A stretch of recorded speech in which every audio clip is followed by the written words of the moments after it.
नमस्कार दोस्तों, और स्वागत है आपका हमारे चैनल पर, जहां हम सिर्फ जानकारी नहीं बल्कि जीवन जीने की कला को समझने की कोशिश करते हैं। क्या आपने कभी खुद से ये सवाल किया है, क्या मैं सचमुच बुद्धिमान हूं? दिखावे की डिग्रियां, बड़े बड़े शब्द या तेज बोलने की कला, ये सब बुद्धिमानी नहीं होती। सच्ची बुद्धिमत्ता चुपचाप हमारे भीतर रहती है, हमारे निर्णयों में, व्यवहार में और हमारी दृष्टि में। आज की इस गहरी यात्रा में हम जानेंगे वो 35 बातें जो अगर आपके अंदर है तो यकीन मानिए आप सच में बुद्धिमान हैं। इस वीडियो को सिर्फ देखना नहीं बल्कि महसूस करना। हर गुण के साथ हम एक कहानी सुनेंगे, एक विचार पर मंथन करेंगे और अंत तक जरूर बने रहिएगा। आखिरी गुण शायद आपकी पूरी सोच को एक नई दिशा दे सकता है।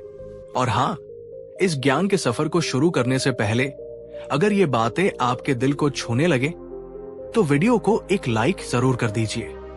चलिए शुरू करते हैं। गुण 1, सुनना सीखना बोलने से ज्यादा जरूरी है। हमारा पहला गुण शायद सबसे सरल लेकिन सबसे ज्यादा नजरअंदाज किया जाने वाला गुण है, सुनने की कला। हम एक ऐसी दुनिया में रहते हैं जहां हर कोई अपनी बात कहना चाहता है, हर कोई अपनी आवाज सुनाना चाहता है। हमें लगता है कि जो ज्यादा बोलता है वो ज्यादा जानता है, लेकिन बुद्धिमत्ता का रास्ता इसके ठीक विपरीत है। इसे एक बहुत ही सुंदर कहानी से समझते हैं, बुद्ध और बातूनी युवक की। एक बार की बात है, एक युवक था जिसे अपने ज्ञान पर बड़ा घमंड था। उसने कई शास्त्र पढ़े थे और वो तर्क वितर्क में माहिर था। उसने गौतम बुद्ध की ख्याति सुनी और उन्हें चुनौती देने या यूं कहें कि उन पर अपने ज्ञान का रौब जमाने के लिए उनके पास पहुंच गया। वो बुद्ध के सामने बैठते ही बोलना शुरू हो गया। वो दर्शन की बातें करने लगा, आत्मा परमात्मा पर अपने विचार रखने लगा और जीवन के गूढ़ रहस्यों पर अपनी राय देने लगा। वो लगातार बोले जा रहा था। अपनी आवाज में एक अहंकार और अधीरता थी। वो चाहता था कि बुद्ध उसकी बातों से प्रभावित हो। गौतम बुद्ध शांत बैठे रहे। उनके चेहरे पर एक हल्की करुणामयी मुस्कान थी।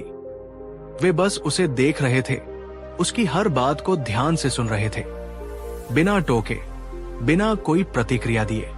जब युवक बोलते बोलते थक गया और उसने देखा कि बुद्ध पर उसकी बातों का कोई असर नहीं हो रहा है तो वो थोड़ा चिढ़ गया। उसने पूछा, हे महात्मा, मैं इतनी देर से बोल रहा हूं, इतने गहरे ज्ञान की बातें कर रहा हूं और आप चुप है, आप कुछ कहते क्यों नहीं? बुद्ध अपनी उसी शांत मुस्कान के साथ बोले, पुत्र, मैं तो बोलने को तैयार हूं, लेकिन पहले तुम सुनना तो शुरू करो। उन्होंने आगे समझाया, तुम्हारा पात्र पहले से ही तुम्हारे अपने विचारों से लबालब भरा हुआ है। जब तक तुम उसे खाली नहीं करोगे उसमें मेरे शब्द कैसे समाएंगे? तुम सुन नहीं रहे हो, तुम बस अपनी बारी का इंतजार कर रहे हो ताकि तुम फिर से बोल सको। वो एक वाक्य उस युवक के अहंकार पर किसी हथौड़े की तरह लगा। उसे पहली बार एहसास हुआ कि वो सुनने के लिए नहीं, सिर्फ सुनाने के लिए आया था। उस दिन उसने बुद्धिमत्ता का पहला पाठ सीखा। दोस्तों, ये कहानी हमें क्या सिखाती है? बुद्धिमान व्यक्ति हमेशा एक अच्छा श्रोता होता है, क्योंकि सुनना सिर्फ कानों का काम नहीं है, ये दिल और दिमाग का काम है। ये सिर्फ शब्दों को पकड़ना नहीं बल्कि शब्दों के पीछे छिपे भाव को, दर्द को, खुशी को और अनकही बातों को समझना है। तो अब आप खुद से पूछिए, जब कोई मुझसे बात करता है तो क्या मैं सच में उसे सुनता हूं या मैं अपने मन में अपना जवाब तैयार कर रहा होता हूं? कमेंट बॉक्स में पूरी ईमानदारी से लिखिए, आप एक अच्छे श्रोता हैं या एक अच्छे वक्ता? इस एक सवाल का जवाब आपको आपके व्यक्तित्व का आईना दिखा देगा। गुण 2, सवाल पूछने की कला बुद्धिमत्ता का दूसरा स्तंभ है। सही सवाल पूछने की हिम्मत और कला। हमारे समाज में अक्सर सवाल पूछने को अज्ञानता की निशानी माना जाता है। बचपन से हमें सिखाया जाता है, चुप रहो, ज्यादा सवाल मत करो। हमें डर लगता है कि अगर हम सवाल पूछेंगे तो लोग हमें बेवकूफ समझेंगे। लेकिन एक बुद्धिमान व्यक्ति जानता है कि इसका ठीक उल्टा सच है। जवाब आपको कुछ समय के लिए ज्ञान दे सकता है, लेकिन एक अच्छा सवाल आपको जिंदगी भर के लिए सीखने के रास्ते पर डाल देता है। आचार्य चाणक्य ने कहा था, जो प्रश्न नहीं पूछता वो या तो सब कुछ जानता है, जो कि असंभव है, या फिर वो कुछ भी नहीं जानना चाहता, जो कि मूर्खता है। बुद्धिमत्ता मान लेने में नहीं, बल्कि जानने की इच्छा में है, और जानने की इच्छा सवालों से ही जन्म लेती है। दो शिष्य और पेड़ का रहस्य की कहानी के माध्यम से समझते हैं। एक गुरुकुल में दो शिष्य थे, आरव और नकुल। दोनों ही बहुत मेहनती थे। एक दिन गुरु उन्हें एक विशाल बरगद के पेड़ के नीचे ले गए और बोले, ये पेड़ सैकड़ों वर्षों से यहाँ खड़ा है। ये हमें जीवन के बारे में बहुत कुछ सिखाता है। नकुल ने सिर हिलाया और कहा, जी गुरुदेव, मैं समझ गया। ये पेड़ हमें स्थिरता और मजबूती सिखाता है। उसने मान लिया कि उसे जवाब मिल गया, लेकिन आरव चुप रहा। उसके चेहरे पर एक गहरी सोच थी। उसने पूछा, गुरुदेव, आपने कहा ये पेड़ सिखाता है, पर ये इतना विशाल कैसे बना? इसके बीज में ऐसी क्या शक्ति थी? ये बिना किसी सहारे के इतने तूफानों का सामना कैसे कर लेता है? इसकी जड़ें कितनी गहरी होंगी? क्या इसकी हर पत्ती का एक ही काम है? गुरु मुस्कुराए। उन्होंने नकुल की ओर देखा और फिर आरव की ओर। उन्होंने कहा, नकुल, तुमने उत्तर को स्वीकार कर लिया, लेकिन आरव, तुमने उत्तर की खोज शुरू की है। चलो, आज हम तुम्हारे सवालों के जवाब ढूंढते हैं। उस दिन गुरु ने आरव को जड़, तना, पत्तियां, बीज और पारिस्थितिकी तंत्र का वो गहरा ज्ञान दिया जो नकुल कभी नहीं सीख पाया, क्योंकि नकुल ने जवाब पर रुकना चुना और आरव ने सवालों के साथ आगे बढ़ना। सालों बाद आरव अपने समय का एक महान वनस्पति शास्त्री और ज्ञानी बना, जबकि नकुल एक सामान्य जानकार बनकर रह गया। दोस्तों, बुद्धिमान लोग कभी भी जानकारी को यूं ही स्वीकार नहीं करते। वे उसके में उतरते हैं। वे क्या से ज्यादा क्यों और कैसे पर ध्यान देते हैं। अगली बार जब आप किसी मीटिंग में हो, किसी क्लास में हो, या ये वीडियो ही देख रहे हो, तो चुप मत रहिए। अगर मन में कोई सवाल आए तो पूछिए। आपकी एक जिज्ञासा आपको ज्ञान के एक नए दरवाजे तक ले जा सकती है। कमेंट करके बताइए, आपने हाल ही में कौन सा ऐसा सवाल खुद से या किसी और से पूछा जिसने आपकी सोच को एक नया आयाम दिया? गुण 3, धैर्य। तुरंत प्रतिक्रिया नहीं, सोच समझकर उत्तर। बुद्धिमत्ता का तीसरा और सबसे महत्वपूर्ण गुण है धैर्य। विशेष रूप से अपनी भावनाओं के उबाल में धैर्य रखना। जब कोई हमारा अपमान करता है, जब हालात हमारे खिलाफ होते हैं, या जब हम पर कोई झूठा आरोप लगता है, तो हमारा पहला आवेग क्या होता है? तुरंत प्रतिक्रिया देना, रिएक्ट करना। हम गुस्से में चिल्लाते हैं, बचाव में बहस करते हैं, या घबराहट में कोई गलत फैसला ले लेते हैं। लेकिन एक बुद्धिमान व्यक्ति प्रतिक्रिया, रिएक्शन और उत्तर के बीच का फर्क जानता है।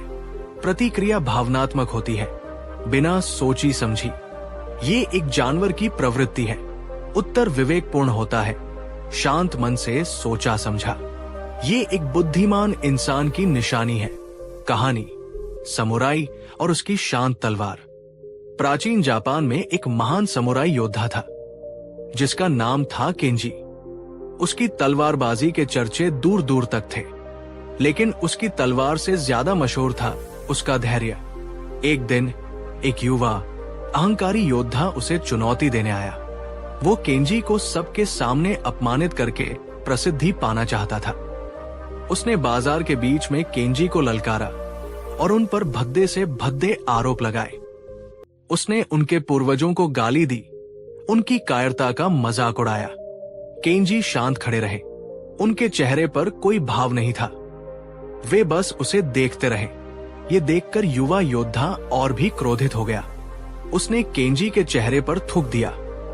फिर भी केंजी शांत रहे। उन्होंने बस अपनी रेशमी रुमाल से अपना चेहरा पोंछा और चुपचाप वहां से जाने लगे। केंजी के शिष्य हैरान और गुस्से में थे। उन्होंने केंजी को घेरा और कहा, गुरुजी, आपने उस दुष्ट को सबक क्यों नहीं सिखाया? आपने अपनी तलवार क्यों नहीं निकाली? आपने हमारा सिर शर्म से झुका दिया। केंजी ने रुककर अपने शिष्यों से पूछा, अगर कोई तुम्हें एक उपहार दे और तुम उसे स्वीकार न करो, तो वो उपहार किसका रहता है? एक शिष्य ने कहा, वो उपहार देने वाले का ही रहता है। केंजी ने कहा, बिल्कुल सही। उस व्यक्ति ने मुझे क्रोध, अपमान और घृणा का उपहार देने की कोशिश की। मैंने उसे स्वीकार नहीं किया। तो अब वो सारा क्रोध और अपमान किसके पास रह गया? उन्होंने समझाया, मेरी तलवार मेरी मर्जी से निकलती है, किसी और के उकसाने से नहीं। तुरंत प्रतिक्रिया देना कमजोरी है। शांत रहकर सही समय और सही कदम का इंतजार करना ही असली ताकत है। दृश्य, वो युवा योद्धा अकेले में अपने गुस्से से जल रहा है, जबकि केंजी शांत है। दोस्तों, ये कहानी हमें सिखाती है कि असली नियंत्रण दूसरों पर नहीं, खुद पर होता है। अगली बार जब आप किसी मुश्किल स्थिति में हो, तो तुरंत प्रतिक्रिया देने से पहले बस 3 सेकंड रुके, एक गहरी सांस ले। ये छोटा सा पॉज आपके दिमाग को भावनाओं के चंगुल से निकालकर सोचने का मौका देगा। अगर आप मानते हैं कि धैर्य ही असली शक्ति है, तो इस वीडियो को एक लाइक जरूर दें और कमेंट में लिखिए, मैं धैर्य का अभ्यास करूंगी। गुण 4, सीखने की भूख कभी नहीं मिटती। बहुत से लोग एक उम्र के बाद, एक डिग्री पाने के बाद या एक पद पर पहुंचने के बाद सीखना बंद कर देते हैं। उन्हें लगता है कि अब वे सब कुछ जान चुके हैं। ये सोच बुद्धिमत्ता के द्वार पर ताला लगा देती है। एक सच्चा बुद्धिमान व्यक्ति जानता है कि ज्ञान एक अथाह सागर है और हम पूरी जिंदगी में उसकी कुछ बूंदें ही चख पाते हैं। इसलिए वो हमेशा एक छात्र बना रहता है। वो उम्र, पद या अनुभव को सीखने के आड़े नहीं आने देता। वो एक बच्चे से भी सीखने को तैयार रहता है और एक किताब से भी। ये गुण व्यक्ति को विनम्र और प्रासंगिक बनाए रखता है। कहानी, बूढ़ा किसान और उसकी रोज की किताब। एक गांव में एक 70 वर्षीय किसान रहता था। वो दिन भर खेतों में कड़ी मेहनत करता और हर शाम घर आकर कुछ देर के लिए कोई न कोई किताब जरूर पढ़ता।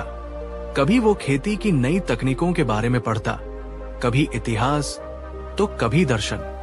गांव के कुछ नौजवान उसे देखकर हंसते थे।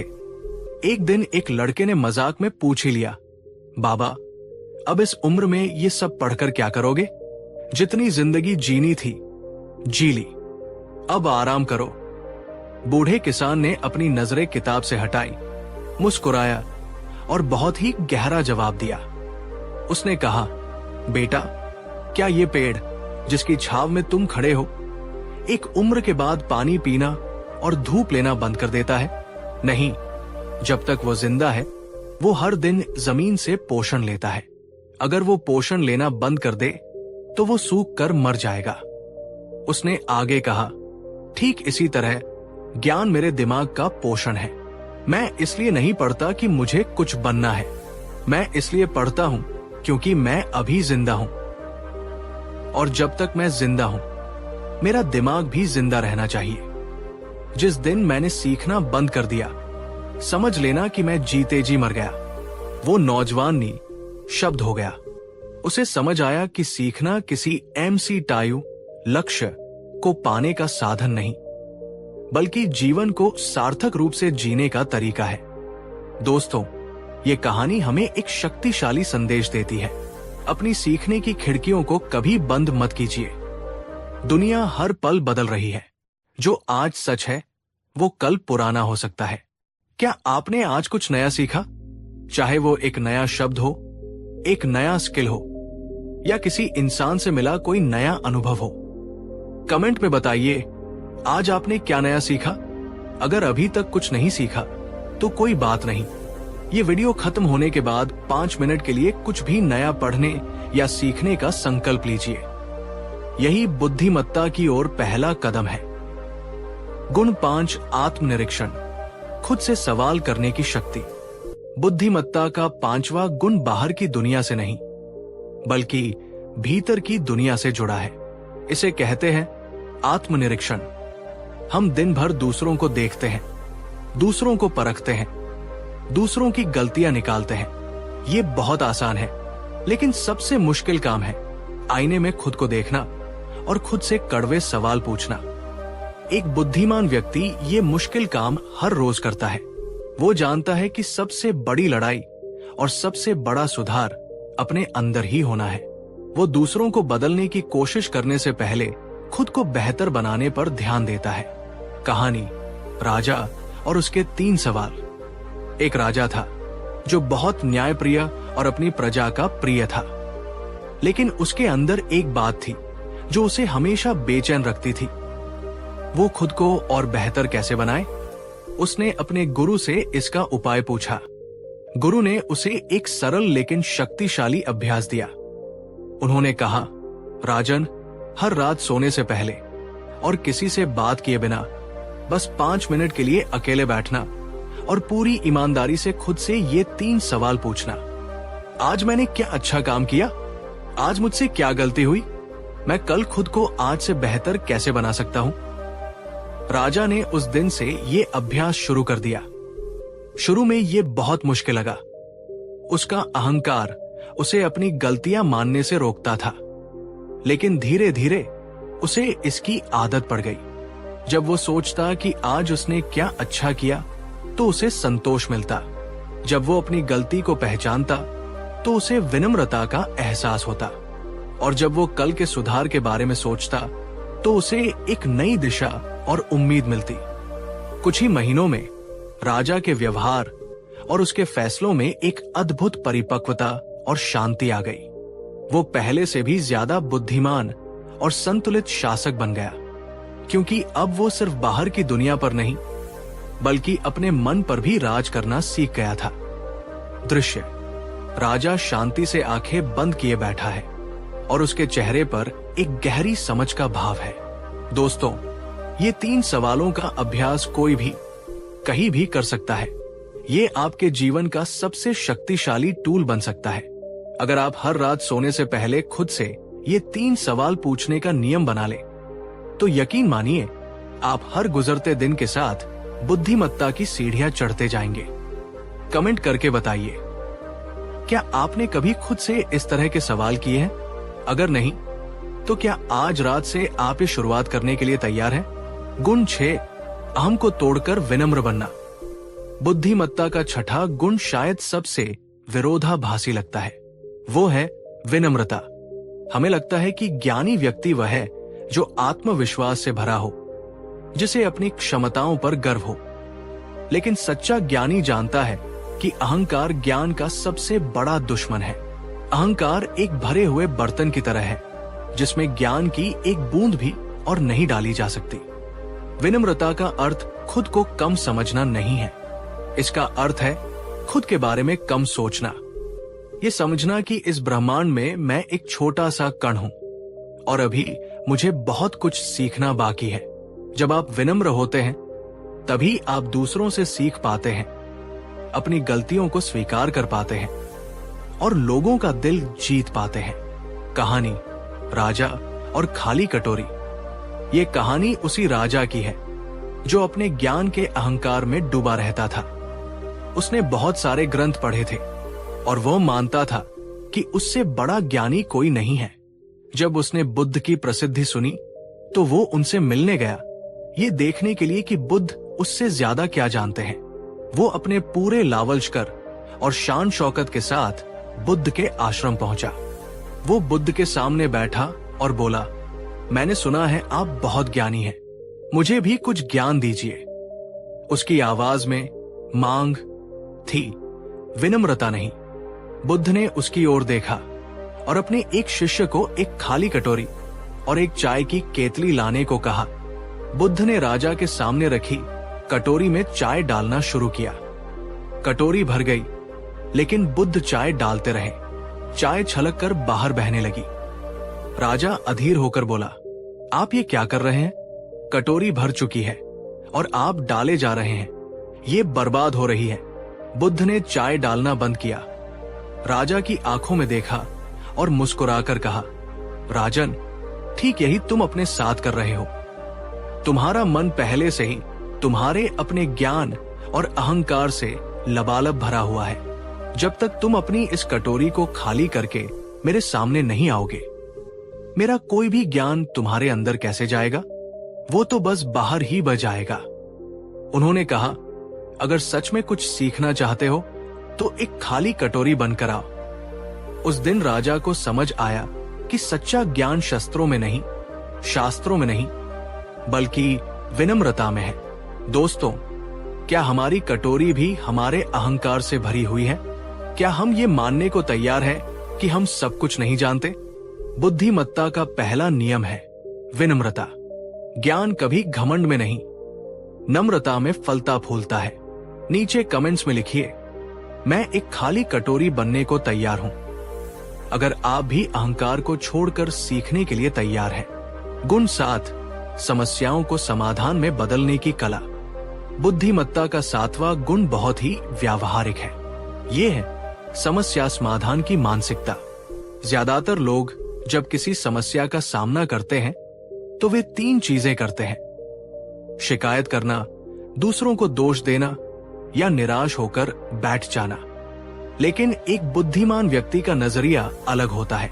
वो समस्या को एक बाधा के रूप में नहीं, बल्कि एक पहेली, पजल के रूप में देखता है। वो उसे एक अवसर के रूप में देखता है, कुछ नया सीखने का, अपनी क्षमताओं को परखने का और एक नया रास्ता खोजने का। वो शिकायत करने में अपनी ऊर्जा बर्बाद नहीं करता, वो समाधान खोजने में अपनी ऊर्जा लगाता है।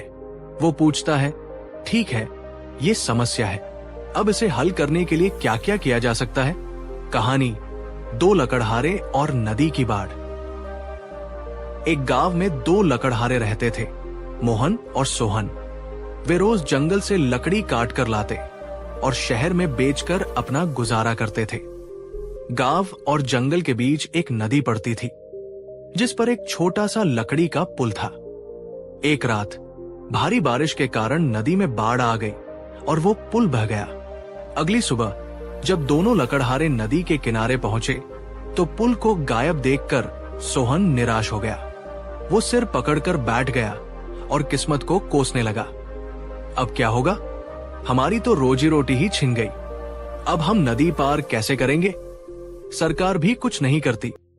वो दिन भर वही बैठकर शिकायत करता रहा, लेकिन मोहन चुपचाप स्थिति को देख रहा था। उसने शिकायत नहीं की, उसने सोचना शुरू किया। पुल टूट गया, ये एक समस्या है, इसका समाधान क्या है? उसने देखा कि बाढ़ के कारण बहुत सारे बड़े बड़े पेड़ बहकर किनारे आ लगे हैं। उसके दिमाग में एक विचार कौंधा। उसने सोहन से कहा, चलो, रोने से कुछ नहीं होगा, हम इन लकड़ियों से एक नाव बनाते हैं। सोहन ने कहा, पागल हो गए हो, हमें नाव बनानी नहीं आती। मोहन ने कहा, कोशिश तो कर सकते हैं। मोहन ने अकेले ही काम शुरू कर दिया। कुछ अन्य गांव वालों की मदद से कुछ ही दिनों में उसने एक छोटी लेकिन मजबूत नाव तैयार कर ली। अब न केवल वो खुद नदी पार करके लकड़ी ला सकता था, बल्कि वो गांव के अन्य लोगों को भी थोड़े से शुल्क पर नदी पार कराने लगा। जहां सोहन अपनी समस्या का रोना रो रहा था, वहीं मोहन ने अपनी समस्या को एक नए अवसर में बदल दिया था। उसकी आमदनी पहले से भी ज्यादा हो गई थी। दोस्तों, जीवन हम सबके सामने टूटे हुए पुल रखता है। बुद्धिमान व्यक्ति वह है जो रोता नहीं, बल्कि नाव बनाने की तरकीब सोचता है। क्या आपके जीवन में कोई ऐसी समस्या है जिसे लेकर आप सिर्फ शिकायत कर रहे हैं? आज से अपना नजरिया बदलिए, उसे एक चुनौती के रूप में देखिए और खुद से पूछिए, इसका रचनात्मक समाधान क्या हो सकता है? नीचे यस लिखिए अगर आपने कभी किसी मुश्किल को एक मौके में बदला है, और चाहे तो अपनी छोटी सी कहानी भी शेयर कर सकते हैं। आपकी कहानी दूसरों को प्रेरणा देगी। गुण 8, क्षमा करना और आगे बढ़ना। बुद्धिमत्ता का 8वां गुण मन की शांति से जुड़ा है। यह है क्षमा करने की शक्ति। जब कोई हमें धोखा देता है या हमारा दिल दुखाता है, तो हम उसके प्रति अपने मन में एक गांठ बांध लेते हैं। हम उस व्यक्ति से, उस घटना से नफरत करने लगते हैं। हमें लगता है कि ये नफरत करके हम उसे सजा दे रहे हैं, लेकिन एक बुद्धिमान व्यक्ति जानता है कि किसी को माफ न करना खुद गर्म कोयले को हाथ में पकड़कर ये उम्मीद करने जैसा है कि सामने वाला जलेगा। जलते हम खुद हैं। वो नफरत, वो कड़वाहट हमारे मन की शांति को, हमारी खुशी को और हमारी ऊर्जा को दीमक की तरह खा जाती है। क्षमा करना उस दूसरे व्यक्ति को दिया गया कोई तोहफा नहीं है, ये खुद को दिया गया सबसे बड़ा उपहार है। ये उस बोझ को उतार फेंकने और अतीत की जेल से खुद को आजाद करने का नाम है। कहानी बुद्ध और उनका अपमान करने वाला शिष्य। बुद्ध के एक चचेरे भाई और शिष्य थे जिनका नाम था देवदत्त। देवदत्त बुद्ध की प्रसिद्धि और सम्मान से बहुत ईर्ष्या करते थे। वे खुद संघ के प्रमुख बनना चाहते थे। इस ईर्ष्या में उन्होंने बुद्ध को मारने के कई प्रयास किए। उन्होंने उन पर चट्टान लुढ़काई, एक पागल हाथी को छोड़ा और संघ में फूट डालने की कोशिश की।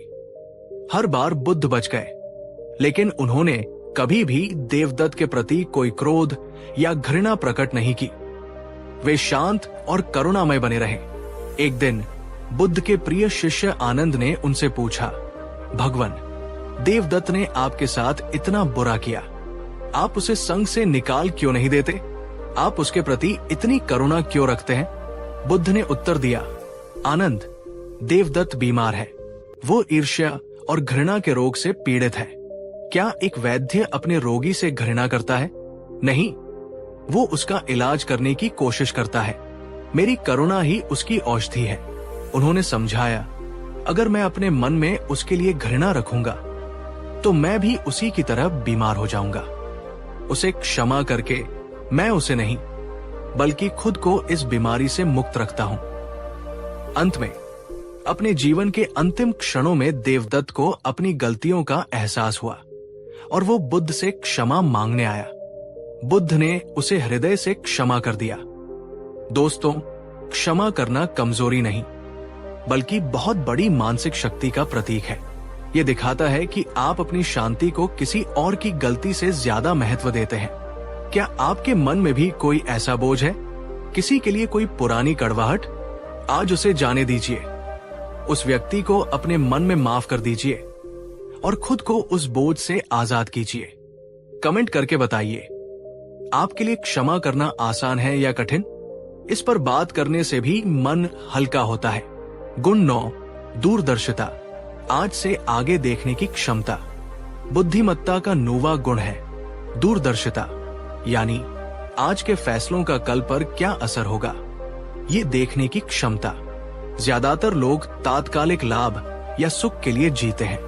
वे आज की खुशी के लिए कल के भविष्य को दांव पर लगा देते हैं। जैसे आज जंक फूड खा लेना, कल की सेहत की परवाह किए बिना, या आज पैसे उड़ा देना, कल की जरूरत की चिंता किए बिना। लेकिन एक बुद्धिमान व्यक्ति जानता है कि जीवन एक मैराथन है, स्प्रिंट नहीं। वो अपने हर कदम को सोच समझ कर रखता है। वो आज थोड़ी असुविधा सहने को तैयार रहता है ताकि उसका कल बेहतर और सुरक्षित हो सके। वो शॉर्ट टर्म ग्रेटिफिकेशन की जगह लॉन्ग टर्म विजन को चुनता है। आचार्य चाणक्य ने कहा था, बुद्धिमान व्यक्ति वही है जो भविष्य में आने वाली मुसीबतों को पहले ही भांप लेता है और उनसे बचने का उपाय कर लेता है। ये गुण केवल वित्त या करियर में ही नहीं बल्कि रिश्तों और स्वास्थ्य में भी लागू होता है। आज आप अपने रिश्तों में जो समय और सम्मान का निवेश करेंगे वही कल आपको सहारा देगा। आज आप अपनी सेहत के लिए जो मेहनत करेंगे वही कल आपको बीमारियों से बचाएगा। तो खुद से पूछिए, क्या मेरे आज के फैसले मेरे कल को बेहतर बना रहे हैं या बिगाड़ रहे हैं? क्या मैं सिर्फ आज के बारे में सोच रहा हूं या मेरे पास अगले 5 या 10 सालों का कोई विजन है? कमेंट में लिखिए, आपका अगले 5 साल का सबसे बड़ा लक्ष्य क्या है? इसे लिखने से आपके दिमाग को एक स्पष्ट दिशा मिलेगी। गुण 10, अपने विचारों को नियंत्रित करना। और अब हम आते हैं उस 10वें और सबसे शक्तिशाली गुण पर, जो बाकी सभी 9 गुणों का आधार है। ये है अपने विचारों पर महारत हासिल करना। गौतम बुद्ध ने कहा था, हम जो कुछ भी हैं वो हमने आज तक क्या सोचा है उसका परिणाम है। हमारा मन ही सब कुछ है। जैसा हम सोचते हैं वैसा ही हम बन जाते हैं। ये एक बहुत गहरी बात है। हमारा बाहरी जीवन हमारे भीतरी विचारों का प्रतिबिंब मात्र है। अगर आपके विचार नकारात्मक, डरे हुए, क्रोधित या सीमित हैं, तो आपकी जिंदगी भी वैसी ही होगी। आप अवसरों को नहीं बल्कि समस्याओं को देखेंगे। आप लोगों में अच्छाई नहीं बल्कि बुराई खोजेंगे। लेकिन एक बुद्धिमान व्यक्ति अपने मन का गुलाम नहीं बल्कि मालिक होता है। वो जानता है कि विचार आते जाते रहते हैं, बादलों की तरह। वो उन्हें पहचानता है लेकिन उनसे चिपकता नहीं। वो नकारात्मक विचारों को चुनौती देता है और सकारात्मक विचारों को पोषित करता है। ये वैसा ही है जैसे एक बगीचे का माली। वो जानता है कि बगीचे में फूल भी उगेंगे और खरपतवार भी। एक बुद्धिमान माली खरपतवार को पहचानकर उसे निकाल फेंकता है और फूलों को खाद पानी देता है। आप अपने मन के माली हैं। क्या आप अपने विचारों के बगीचे की देखभाल कर रहे हैं? अब आप पूरी ईमानदारी से बताइए, क्या आप अपने विचारों पर नियंत्रण कर पाते हैं या आपके विचार आपको नियंत्रित करते हैं? तो दोस्तों, याद रखिए, बुद्धिमत्ता कोई मंजिल नहीं है। ये एक निरंतर चलने वाला सफर है। ये हर दिन खुद को थोड़ा और बेहतर बनाने की एक खूबसूरत प्रक्रिया है। आपको इन सभी में परफेक्ट होने की जरूरत नहीं है। बस किसी एक गुण को साधने की शुरुआत कीजिए, बाकी धीरे धीरे आने लगेंगे।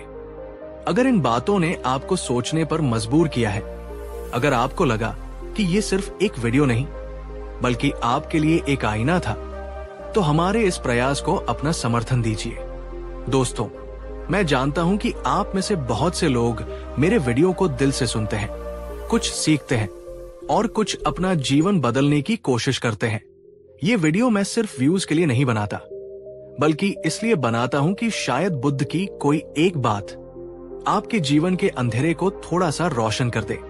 अगर आपको मेरे प्रयास अच्छे लगते हैं और आप चाहते हैं कि मैं और भी बेहतर वीडियो बनाऊं और ज्यादा लोगों तक बुद्ध के संदेश पहुंचा सकूं, तो आप अपना छोटा सा समर्थन दे सकते हैं सुपर थैंक्स के जरिए। नीचे कमेंट के पास एक सुपर थैंक्स का बटन होता है, जहां से आप अपनी तरफ से आशीर्वाद की तरह एक छोटा सा योगदान दे सकते हैं। ये सिर्फ एक सहयोग नहीं, मेरे लिए आपके प्रेम और विश्वास की निशानी है। आपका एक सुपर थैंक्स मेरे दिल तक पहुंचता है और मुझे प्रेरणा देता है कि मैं और भी ज्यादा मेहनत करूं और ऐसे वीडियो बनाता रहूं जो आपके दिल को छू जाए। धन्यवाद, और चलते रहें उस राह पर जो भीतर की रोशनी की ओर जाती है। बुद्ध की वाणी से जुड़े और जीवन को भीतर से जाने। इस वीडियो को एक दिल से लाइक जरूर करिए। कमेंट में हमें जरूर बताएं कि आप आज से कौन सा एक गुण अपने जीवन में उतारने का संकल्प लेते हैं, और इस ज्ञान को अपने दोस्तों और परिवार के साथ शेयर करिए, क्योंकि ज्ञान बांटने से बढ़ता है। और हाँ, अगर आप हमारे इस ज्ञान के सफर में साथी बने रहना चाहते हैं, तो चैनल को सब्सक्राइब करना न भूलें। अपना कीमती समय देने के लिए धन्यवाद। याद रखिए, आप बुद्धिमान बनने की क्षमता के साथ ही पैदा हुए हैं, बस उसे जगाने की देर है। गुण 11, अनिश्चितता में भी स्थिरता बनाए रखना। हमारा 11वां गुण बुद्धिमत्ता की सबसे कठिन परीक्षाओं में से एक है, अनिश्चितता में शांत और स्थिर रहना। जीवन कभी भी एक सीधी रेखा में नहीं चलता, ये उतार चढ़ाव से भरा है। आज सफलता है तो कल असफलता हो सकती है, आज सेहत है तो कल बीमारी आ सकती है। जब सब कुछ हमारे नियंत्रण में होता है, तब शांत रहना बहुत आसान है। लेकिन असली परीक्षा तब होती है जब जमीन पैरों के नीचे से खिसक रही हो, जब भविष्य अनिश्चित हो, और फिर भी आप अपने मन की स्थिरता को बनाए रखें। एक बुद्धिमान व्यक्ति जानता है कि वो बाहरी तूफानों को नहीं रोक सकता, लेकिन वो अपने भीतर के लंगर को मजबूती से थाम सकता है। वो हालातों का गुलाम नहीं, अपने मन का स्वामी होता है। इस गुण को एक ज़ेन कहानी के माध्यम से समझते हैं। कहानी ज़ेन गुरु और तूफान। एक बार एक ज़ेन गुरु अपने कुछ शिष्यों के साथ नाव में यात्रा कर रहे थे। अचानक आसमान में काले बादल छा गए और एक भयानक तूफान आ गया। ऊंची ऊंची लहरें नाव से टकराने लगी। नाव बुरी तरह से डगमगाने लगी। और ऐसा लग रहा था कि वो किसी भी पल पलट जाएगी। सारे शिष्य डर के मारे कांप रहे थे। वे चीख रहे थे, प्रार्थना कर रहे थे और मौत को अपने सामने देख रहे थे। लेकिन उन सब के बीच ज़ेन गुरु नाव के एक कोने में शांति से बैठे थे, जैसे कुछ हुआ ही न हो। उनके चेहरे पर वही शांत मुस्कान थी। ये देखकर एक शिष्य को थोड़ी हिम्मत मिली और थोड़ी हैरानी भी हुई। वो किसी तरह गुरु के पास पहुंचा और कांपती आवाज में बोला, गुरुजी, क्या आपको डर नहीं लग रहा? हम सब मरने वाले हैं और आप ऐसे मुस्कुरा रहे हैं जैसे किसी बगीचे में बैठे हों। गुरु ने अपनी आंखें खोली और शिष्य से पूछा, क्या इस नाव के डगमगाने से पहले तुम्हारा मन डगमगाया? उन्होंने आगे समझाया, तूफान बाहर है, मेरे भीतर नहीं। नाव लहरों पर है, लेकिन मेरा मन अपनी जगह पर स्थिर है। अगर मैं भी तुम्हारी तरह डर जाऊं, तो क्या ये नाव बच जाएगी? नहीं, लेकिन अगर मैं शांत रहूं, तो शायद मैं इस तूफान से निकलने का कोई रास्ता सोच पाऊं। डर समस्या को और बड़ा बना देता है, शांति समाधान का रास्ता खोलती है। गुरु की इस शांति और स्थिरता ने शिष्यों में भी एक अद्भुत साहस भर दिया। उन्होंने डरना बंद कर दिया और मिलकर नाव को संभालने में लग गए। कुछ घंटों बाद तूफान शांत हो गया और वे सब सुरक्षित किनारे पहुंच गए। दोस्तों, ये कहानी हमें सिखाती है कि जीवन के तूफान हमें नहीं डुबोते, हमें डुबोता है हमारे मन का डर और हमारी अस्थिरता। तो खुद से पूछिए, जब जीवन में मुश्किलें आती हैं, तो क्या आप हालातों के अनुसार बह जाते हैं या अपने मन के लंगर को थामे रखते हैं? अगर आप भी अपने मन का स्वामी बनने की राह पर हैं, तो कमेंट में पूरे विश्वास के साथ लिखिए, मैं अपने मन का स्वामी हूं। गुण 12, सूक्ष्मता से देखना और समझना बुद्धिमत्ता का 12वां गुण है। सूक्ष्म दृष्टि यानी चीजों को सिर्फ देखना नहीं, बल्कि उन्हें गौर से देखना। ज्यादातर लोग दुनिया को बहुत ही सतही तौर पर देखते हैं। वे शब्दों को सुनते हैं, लेकिन उनके पीछे के लहजे को नहीं पकड़ते। वे घटनाओं को देखते हैं, लेकिन उनके पीछे के पैटर्न को नहीं समझते। लेकिन एक बुद्धिमान व्यक्ति एक जासूस की तरह होता है। उसकी नजरें तेज होती हैं। वो छोटी छोटी बातों पर ध्यान देता है, जिन्हें बाकी दुनिया नजरअंदाज कर देती है। वो जानता है कि अक्सर बड़े बड़े सच छोटी छोटी डिटेल्स, विवरण में छिपे होते हैं। ये गुण उसे लोगों को बेहतर ढंग से समझने, धोखा खाने से बचने और सही निर्णय लेने में मदद करता है। कहानी, राजा और 3 मूर्तियां। एक बार एक राजा के दरबार में एक विदेशी कारीगर आया। उसने राजा को 3 बिल्कुल एक जैसी दिखने वाली सोने की मूर्तियां भेंट की और कहा, महाराज, ये तीनों मूर्तियां दिखने में एक जैसी हैं, लेकिन इनमें से एक उत्तम है, एक मध्यम है और एक निकृष्ट है। अगर आपके दरबार में कोई बुद्धिमान व्यक्ति है, तो वो इनके बीच का अंतर बता सकता है। राजा ने अपने सभी चतुर मंत्रियों को बुलाया। सबने मूर्तियों को बहुत ध्यान से देखा, तौला, परखा, लेकिन किसी को कोई अंतर समझ नहीं आया। सबने हार मान ली। राजा की प्रतिष्ठा दांव पर लगी थी। तभी राज्य के सबसे वृद्ध और अनुभवी मंत्री, जो अब सेवा से निवृत्त हो चुके थे, उन्हें बुलाया गया। मंत्री ने मूर्तियों को हाथ में नहीं लिया। उन्होंने बस कारीगर से एक पतला, लचीला तार मंगवाया। उन्होंने तार को पहली मूर्ति के कान में डाला। तार दूसरे कान से बाहर निकल आया। मंत्री ने कहा, यह निकृष्ट है। ये उन लोगों की तरह है जो एक कान से सुनते हैं और दूसरे से निकाल देते हैं। उन पर किसी बात का कोई असर नहीं होता। फिर उन्होंने तार को दूसरी मूर्ति के कान में डाला। तार मूर्ति के मुंह से बाहर आ गया। मंत्री ने कहा, यह मध्यम है। ये उन लोगों की तरह है जो सुनते तो हैं, लेकिन सुनी हुई हर बात को तुरंत दूसरों को बता देते हैं, बिना सोचे समझे। वे राज नहीं रख सकते। अंत में उन्होंने तार को तीसरी मूर्ति के कान में डाला। तार न तो दूसरे कान से निकला और न ही मुंह से। वो मूर्ति के अंदर ही रह गया और उसके पेट तक पहुंच गया। मंत्री मुस्कुराए और बोले, महाराज, ये उत्तम है। ये उन सच्चे बुद्धिमान लोगों की तरह है जो सुनते हैं, उसे अपने अंदर धारण करते हैं, उस पर मनन करते हैं और उसे पचा जाते हैं। वे सही समय आने पर ही बोलते हैं। पूरा दरबार उस मंत्री की सूक्ष्म दृष्टि देखकर दंग रह गया। राजा बहुत प्रसन्न हुए। दोस्तों, ये कहानी हमें सिखाती है कि बुद्धिमान व्यक्ति सिर्फ सतह को नहीं देखता, वो हमेशा गहराई में उतरता है। आप बताइए, क्या आपने कभी किसी छोटी सी अनकही बात में कोई बड़ा संदेश या सच्चाई को पकड़ा है? अगर हाँ, तो अपना अनुभव हमारे साथ शेयर कीजिए। हमें ये जानना अच्छा लगेगा। गुण 13, समय का मूल्य समझना।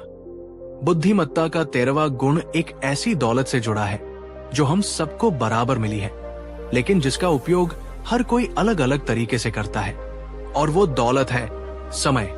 ज्यादातर लोग समय को ऐसे खर्च करते हैं जैसे ये कभी खत्म ही नहीं होगा। वे घंटों सोशल मीडिया पर व्यर्थ की गपशप में या अतीत पर पछताने और भविष्य की चिंता करने में गवा देते हैं। लेकिन एक बुद्धिमान व्यक्ति जानता है कि समय ही जीवन है। हर एक पल जो बीत गया वो हमेशा के लिए चला गया, उसे वापस नहीं लाया जा सकता। इसलिए वो अपने समय का सबसे सचेत और कुशल प्रबंधक होता है। वो हर पल को एक कीमती सिक्के की तरह देखता है और उसे सोच समझ कर खर्च करता है। वो जानता है कि टालमटोल, प्रोक्रेस्टिनेशन सपनों का सबसे बड़ा हत्यारा है। उसका मंत्र होता है, अब नहीं तो कभी नहीं। कहानी, दार्शनिक और उसके कीमती पत्थर। एक यूनिवर्सिटी में दर्शन शास्त्र के एक प्रोफेसर अपनी बुद्धिमत्ता के लिए जाने जाते थे। एक दिन वे अपनी कक्षा में एक बड़ा सा खाली कांच का जार लेकर आए। उन्होंने उसे मेज पर रखा और बिना कुछ कहे एक थैले में से बड़े बड़े पत्थर निकालकर उस जार में डालने लगे। वे तब तक पत्थर डालते रहे जब तक जार ऊपर तक भर नहीं गया और उसमें एक भी बड़ा पत्थर आने की जगह नहीं बची। फिर उन्होंने छात्रों से पूछा, क्या ये जार भर गया है?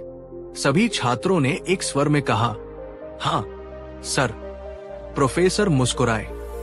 उन्होंने एक दूसरा थैला निकाला जिसमें छोटे छोटे कंकड़ थे। उन्होंने उन कंकड़ों को जार में डालना शुरू किया। कंकड़ बड़े पत्थरों के बीच की खाली जगहों में समाने लगे। उन्होंने जार को थोड़ा हिलाया और कंकड़ डालते रहे। फिर उन्होंने छात्रों से पूछा, क्या ये जार अब भर गया है? छात्र अब थोड़े असमंजस में थे। एक ने कहा, शायद नहीं। प्रोफेसर फिर मुस्कुराए। उन्होंने एक तीसरा थैला निकाला जिसमें रेत थी। उन्होंने रेत को जार में डालना शुरू किया।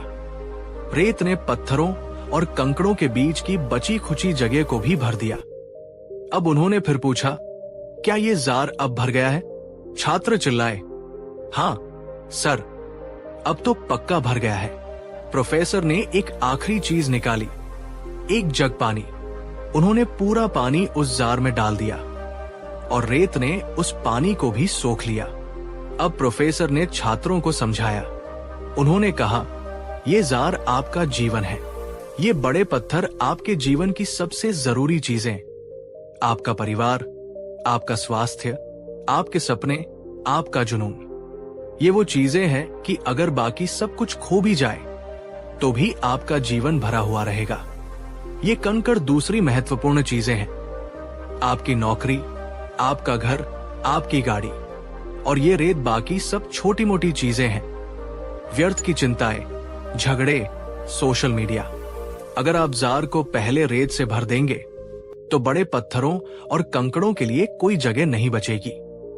ठीक इसी तरह अगर आप अपना सारा समय और ऊर्जा छोटी छोटी व्यर्थ की चीजों में लगा देंगे तो आपके पास उन चीजों के लिए कभी समय नहीं बचेगा जो वास्तव में आपके लिए सबसे ज्यादा मायने रखती है।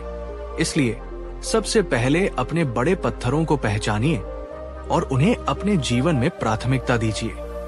बाकी सब कुछ रेत है जो अपनी जगह खुद बना लेगी। दोस्तों, ये कहानी हमें समय प्रबंधन का सबसे गहरा पाठ पढ़ाती है। बुद्धिमान व्यक्ति अपने बड़े पत्थरों को जानता है और उन्हें सबसे पहले अपने दिन में जगह देता है। थोड़ा रुकिए और सोचिए और फिर कमेंट में लिखिए, आपके जीवन के बड़े पत्थर क्या हैं? और क्या आप अपना ज्यादातर समय पत्थरों पर लगा रहे हैं या रेत पर? गुण 14, दूसरों के दर्द को महसूस करना। बुद्धिमत्ता का 14वां गुण दिमाग से नहीं बल्कि दिल से आता है। इसे कहते हैं समानुभूति। ज्ञान और तर्क आपको बुद्धिमान बना सकते हैं, लेकिन समानुभूति आपको इंसान बनाती है। का मतलब सिर्फ किसी के लिए सहानुभूति रखना नहीं है। ओह, तुम्हारे साथ बुरा हुआ।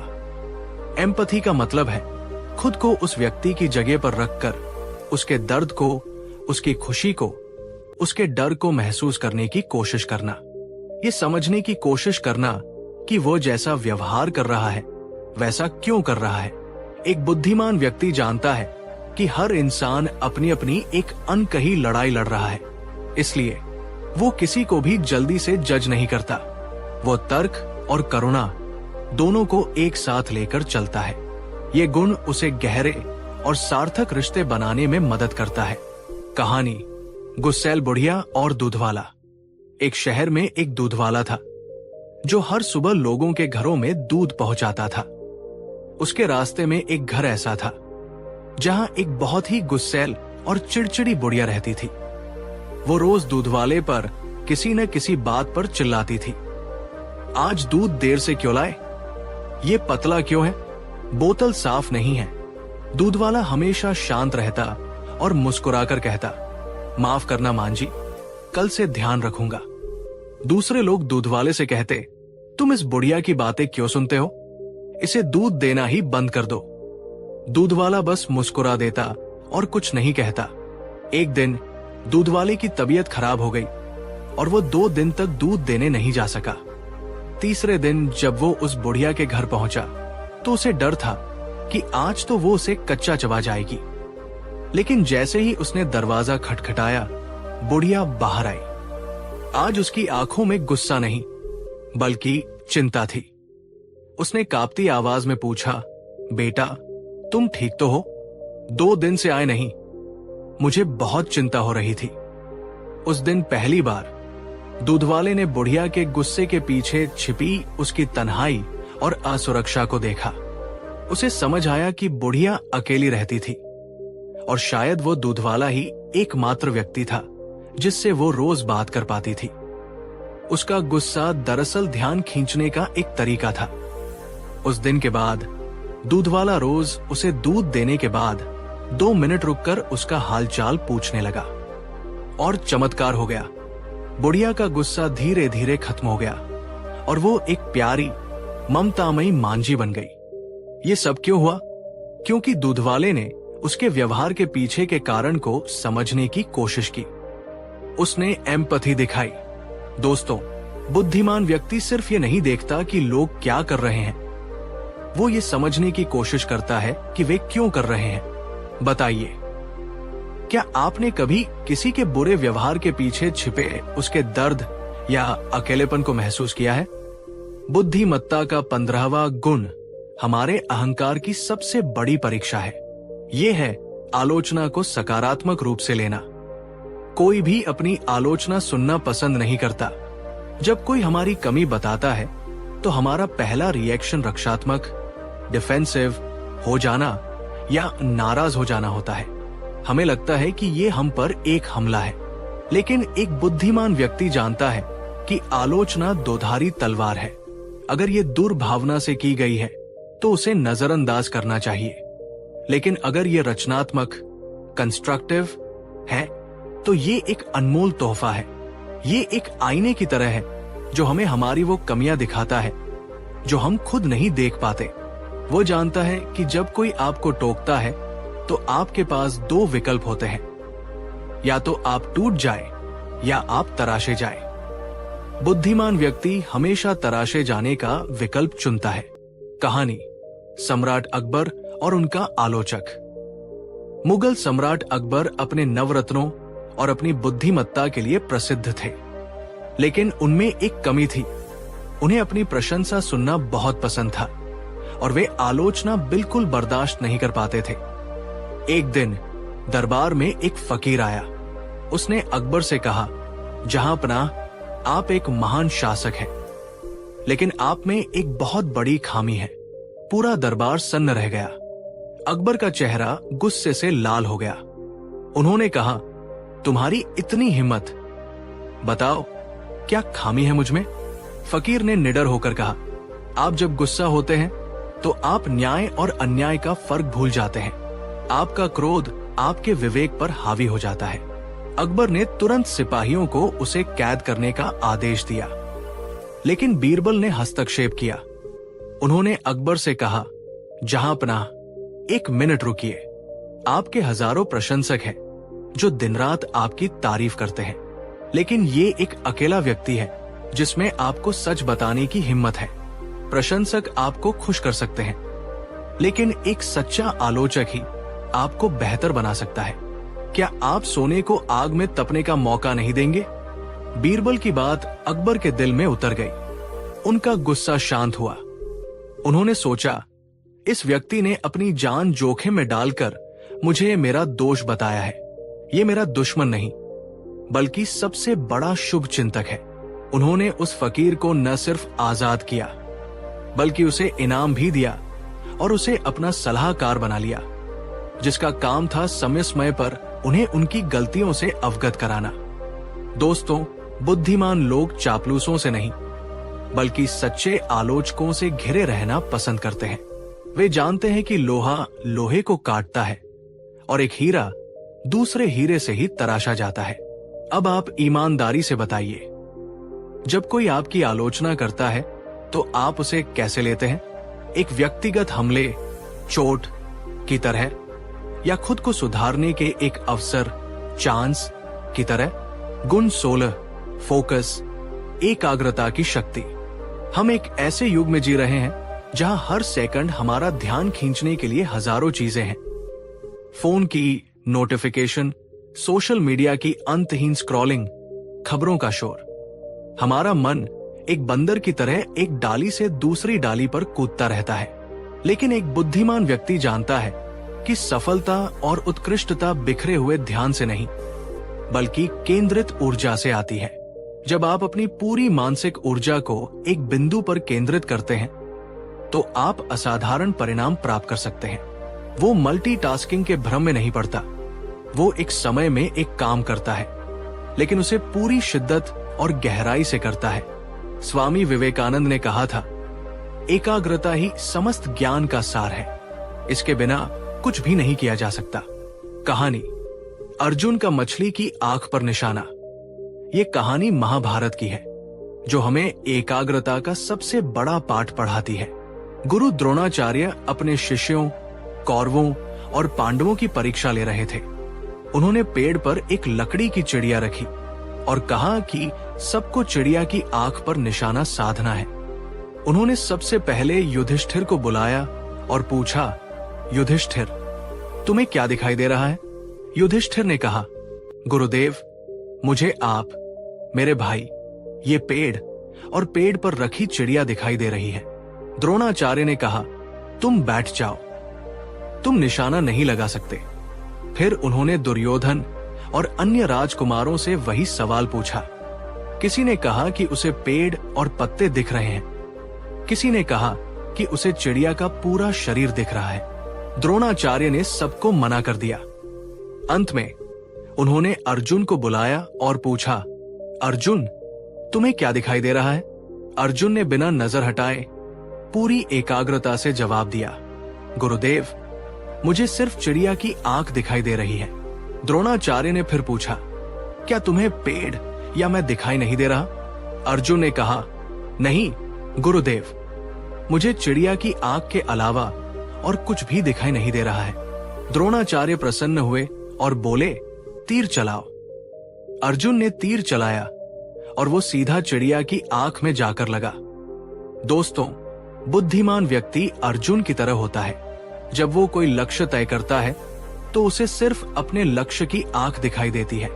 दुनिया का शोर और बाकी सब कुछ उसके लिए धुंधला हो जाता है। क्या आप अपने जीवन में अर्जुन की तरह फोकस्ड हैं, या आपका ध्यान भी बाकी राजकुमारों की तरह भटका हुआ है? कमेंट में लिखिए, मेरा ध्यान मेरी दिशा है। अगर आप भी एकाग्रता की शक्ति को साधने का संकल्प लेते हैं गुण 17, अंदर की स्थिरता। बाहरी दुनिया हमेशा शोर, अराजकता और मांगों से भरी रहेगी। अगर आप अपनी खुशी और शांति के लिए बाहरी परिस्थितियों पर निर्भर रहेंगे तो आप हमेशा एक रोलर कोस्टर पर रहेंगे। लेकिन एक बुद्धिमान व्यक्ति जानता है कि सच्ची शांति बाहर नहीं बल्कि भीतर खोजी जाती है। वो दिन में कुछ समय निकालकर भीड़ से हटता है और खुद के भीतर लौटता है, चाहे वो ध्यान के माध्यम से हो, प्रकृति में समय बिताकर हो या बस चुपचाप बैठकर अपनी सांसों को महसूस करके हो। वो अपने मन के केंद्र को खोजना और वहां टिकना सीखता है। ये आंतरिक शांति ही उसे बाहरी दुनिया के शोर से निपटने की शक्ति देती है। कहानी राजा का शांति का चित्र। एक राजा ने घोषणा की कि जो भी शांति का सबसे अच्छा चित्र बनाएगा उसे वो एक बड़ा पुरस्कार देगा। बहुत से चित्रकारों ने अपनी कला का प्रदर्शन किया। राजा ने सभी चित्रों को देखा, लेकिन अंत में केवल 2 को चुना। पहला चित्र एक बहुत ही शांत और सुंदर झील का था। झील का पानी इतना स्थिर था कि उसमें आसपास के पहाड़ों का प्रतिबिंब शीशे की तरह दिख रहा था। ऊपर नीला आसमान था जिसमें सफेद रुई जैसे बादल तैर रहे थे। जो कोई भी इस चित्र को देखता उसे लगता कि यही शांति का सबसे उत्तम प्रतीक है। दूसरा चित्र बिल्कुल विपरीत था। उसमें एक ऊंचा ऊबड़ खाबड़ पहाड़ था जिससे एक तूफानी झरना गिर रहा था। आसमान में बिजली कड़क रही थी और बारिश हो रही थी। ये चित्र देखकर कहीं से भी शांति का एहसास नहीं होता था। लेकिन जब राजा ने उस दूसरे चित्र को गौर से देखा तो उसने एक छोटी सी चीज पर ध्यान दिया। झरने के ठीक पीछे चट्टान की एक दरार में एक छोटी सी चिड़िया ने अपना घोंसला बनाया हुआ था और उस तूफान और शोर के बीच वो चिड़िया अपने बच्चों के साथ अपने घोंसले में शांति से बैठी थी। राजा ने पुरस्कार के लिए दूसरे चित्र को चुना। सबने हैरानी से पूछा, महाराज, आपने ऐसा क्यों किया? राजा ने समझाया, शांति का मतलब ये नहीं है कि जहां कोई शोर, कोई समस्या या कोई मेहनत न हो। वो तो निर्जीवता है। सच्ची शांति का मतलब है इन सब चीजों के बीच में रहते हुए भी अपने दिल में शांति बनाए रखना। ये चिड़िया हमें सच्ची शांति का अर्थ सिखाती है। दोस्तों, क्या आप भी अपनी शांति के लिए बाहरी दुनिया के शांत होने का इंतजार कर रहे हैं? बुद्धिमान व्यक्ति जीवन के झरने के पीछे अपना घोंसला बनाना सीखता है। आप दिन में कितनी बार खुद के साथ मौन में समय बिताते हैं? क्या आप अपने भीतर की उस शांत जगह को जानते हैं? गुण 18, आत्म सुरक्षा, सीमाएं तय करना। बचपन से हमें सिखाया जाता है कि हमें अच्छा इंसान बनना है, सबकी मदद करनी है और किसी को ना नहीं कहना है। इस चक्कर में हम अक्सर लोगों को खुश करने वाले बन जाते हैं। हम अपनी ऊर्जा, अपना समय और अपनी मानसिक शांति दूसरों पर लुटाते रहते हैं, तब भी जब हमारा खुद का प्याला खाली हो। लेकिन एक बुद्धिमान व्यक्ति जानता है कि दूसरों की मदद करने के लिए पहले खुद का मजबूत होना जरूरी है। वो जानता है कि कहाँ हाँ कहना है और कहाँ विनम्रता लेकिन दृढ़ता से ना कहना है। ना कहना स्वार्थ नहीं बल्कि आत्म संरक्षण, सेल्फ प्रेजर्वेशन है। ये अपने मानसिक और भावनात्मक बगीचे के चारों ओर एक बाड़ लगाने जैसा है ताकि कोई भी आकर उसे रौंद न सके। कहानी मोमबत्ती और उसका प्रकाश। एक युवा साधक था जो हमेशा दूसरों की सेवा में लगा रहता था। वो अपना सारा समय और ऊर्जा दूसरों के दुखों को दूर करने में लगा देता था। वो कभी किसी को मना नहीं करता था, लेकिन धीरे धीरे वो खुद बहुत थक गया और अंदर से खाली महसूस करने लगा। उसकी अपनी साधना और शांति भंग हो रही थी। वो अपने गुरु के पास गया और अपनी समस्या बताई। गुरुदेव, मैं सबकी मदद करना चाहता हूं, लेकिन अब मैं खुद टूट रहा हूं। गुरु ने उसे एक जलती हुई मोमबत्ती दिखाई और कहा, इस मोमबत्ती को देखो, इसका धर्म है प्रकाश देना, लेकिन ये दूसरी मोमबत्तियों को कैसे जला सकती है? साधक ने कहा, ये अपने लौ से उन्हें जला सकती है। गुरु ने कहा, लेकिन क्या ये खुद को पूरी तरह से बुझाकर किसी को जला सकती है? नहीं, दूसरों को प्रकाश देने के लिए इसका खुद जलते रहना जरूरी है। अगर ये अपनी लौ को हवा से नहीं बचाएगी, अगर ये अपने मोम को व्यर्थ में पिघलने देगी, तो ये जल्द ही बुझ जाएगी और फिर किसी के काम नहीं आएगी। गुरु ने समझाया, तुम भी उस मोमबत्ती की तरह हो। तुम्हारी ऊर्जा और तुम्हारी शांति तुम्हारी लौ है। दूसरों की मदद करो, लेकिन अपनी लौ को बुझने मत दो। अपनी सीमाएं तय करो। पहले खुद के प्याले को भरो, तभी तुम दूसरों के प्यालों में कुछ डाल पाओगे। उस दिन साधक को समझ आया कि ना कहना कभी कभी सबसे ज्यादा दयालु काम हो सकता है खुद के प्रति। दोस्तों, क्या आप भी हर किसी को खुश करने के चक्कर में खुद को खो रहे हैं? क्या आप दूसरों के लिए अपनी सीमाएं तोड़ देते हैं? या अब आपने अपने मानसिक स्वास्थ्य की रक्षा के लिए सीमाएं बनानी शुरू कर दी हैं? गुण 19, कृपा से नेतृत्व करना, शक्ति से नहीं। बुद्धिमत्ता का 19वां गुण नेतृत्व से जुड़ा है, और ये सिर्फ ऑफिस के बॉस या देश के नेता पर ही लागू नहीं होता। ये परिवार के मुखिया, एक शिक्षक या एक बड़े भाई बहन पर भी लागू होता है। ये गुण है कृपा, ग्रेस और सम्मान से नेतृत्व करना, डर और शक्ति से नहीं। एक साधारण लीडर अपनी पोजीशन की शक्ति का उपयोग करता है। वो आदेश देता है, नियंत्रण करता है और लोगों से डर के माध्यम से काम करवाता है।